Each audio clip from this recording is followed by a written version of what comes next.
اللہ تعالیٰ نے سورۃ القصص کی آیت نمبر 14 کے اندر حضرت موسیٰ علیہ السلام کی جوانی کا پھر ذکر فرمایا ہے کہ موسیٰ علیہ السلام جب جوان ہو گئے،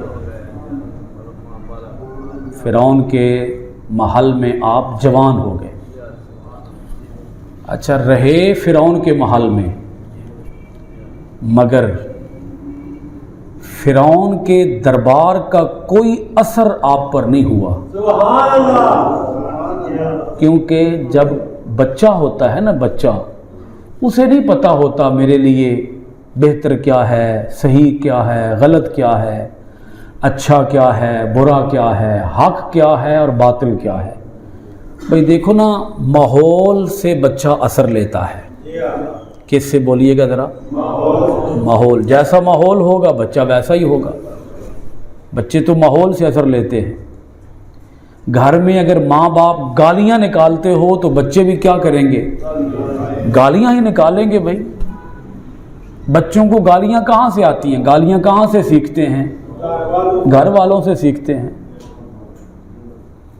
گندی باتیں، بری باتیں، غلط باتیں، جھوٹ باتیں، غیبت، چغلی، جھوٹ، یہ سارا کچھ کہاں سے بچہ سیکھتا ہے؟ گھر سے، گھر کے بڑوں سے۔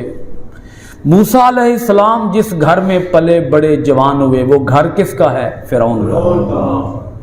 مگر فرعون کی عادتوں کا کوئی اثر موسیٰ علیہ السلام پہ نہیں ہوا، کیونکہ پیغمبروں کی تربیت اللہ خود فرما رہا ہوتا ہے۔ ابھی دیکھیں نا، موسیٰ علیہ السلام تو دودھ پی رہے ہیں۔ دودھ پیتے بچے کو کیا پتا ہے کہ میرا کون ہے، اپنا کون ہے، بیگانہ کون ہے، میری ماں کون ہے، خالہ کون ہے، ماموں کون ہے، چاچو کون ہے، باپ کون ہے؟ بچے کو کیا پتا ہے؟ مگر موسیٰ علیہ السلام کو پتا ہے کہ میری ماں کون ہے۔ موسیٰ علیہ السلام نے دودھ بھی پیا ہے تو اپنی ماں کا دودھ پیا ہے، کسی پرائی عورت کا دودھ بھی نہیں پیا۔ یہ آپ سن چکے ہیں۔ تو اللہ پاک فرماتا ہے موسیٰ علیہ السلام اب جوان ہو گئے ہیں۔ اب جوانی کا ذکر بھی اللہ تعالیٰ نے سنایا۔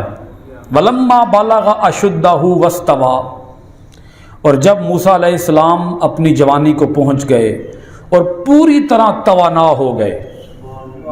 جوانی اور بھرپور جوانی، نری جوانی نہیں، ایک ہوتی ہے جوانی، ایک ہوتی ہے نوجوانی۔ جی، تو موسیٰ علیہ السلام پوری طرح جوان ہو گئے۔ وَلَمَّا، اور جب بالغا پہنچ گئے، اشدہ اپنی جوانی کو، وستوا اور پورے جوبن پہ آ گئے، آتیناہ حکما و علما، تو ہم نے موسیٰ علیہ السلام کو اب حکمت بھی عطا فرمائی اور علم بھی عطا فرمایا۔ کیا عطا فرمایا؟ حکمت اور علم۔ اچھا، علم کسی اور چیز کا نام ہے، حکمت کسی اور چیز کا نام ہے۔ اسی لیے اللہ تعالیٰ نے یہاں پر ذکر دو چیزوں کا کیا ہے۔ حکمت کا معنی ہوتا ہے دانائی، بصیرت، مومنانہ فراست، یعنی آپ جو بھی کریں گے دانائی کے ساتھ کریں گے، عقل مندی کے ساتھ کریں گے، فہم و فراست و بصیرت کے ساتھ کریں گے۔ یہ نہیں ہے کہ آپ کوئی کام کر رہے ہیں اور انے واہ کام کر رہے ہیں۔ انے واہ وہ کام کرے گا جو حکمت سے محروم ہوگا۔ تو موسیٰ علیہ السلام کو اللہ تعالیٰ نے دو چیزیں عطا فرمائیں، ایک حکمت اور ایک علم۔ علم کا معنی ہے جاننا۔ آج کل ہم اپنی نوجوان قوم کو علم تو دے رہے ہیں مگر حکمت نہیں دے رہے۔ جی، اس حکمت کا معنی آپ تربیت بھی کر سکتے ہیں، یعنی علم دے رہے ہیں، تربیت نہیں کر رہے۔ تو اللہ تعالیٰ نے فرمایا کہ ہم نے موسیٰ علیہ السلام کو یہ دونوں چیزیں عطا فرما دیں، حکمت بھی اور علم بھی۔ یہاں یہ بات بھی ذرا آپ ذہن میں لائیں، دو لفظ ہیں اور دونوں لفظوں میں سے پہلا لفظ کون سا ہے؟ حکمت۔ اس کا مطلب یہ ہے کہ علم سے بھی زیادہ جو ضروری چیز ہے وہ کیا ہے؟ وہ حکمت ہے۔ حکمت کا دامن کبھی بھی نہیں چھوڑنا چاہیے۔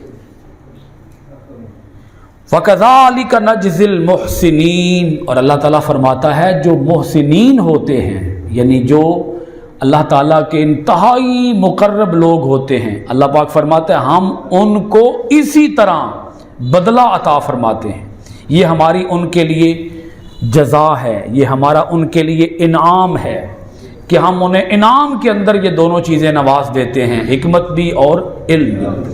اور یہ ہر محسن کو، یعنی ہر نیک کام کرنے والے کو، اچھے رستے پہ چلنے والے کو، جو بھی خیر اور حق کی تلاش میں ہوگا، ہم اسے یہ دونوں چیزیں عطا فرما دیں گے، حکمت بھی اور علم بھی۔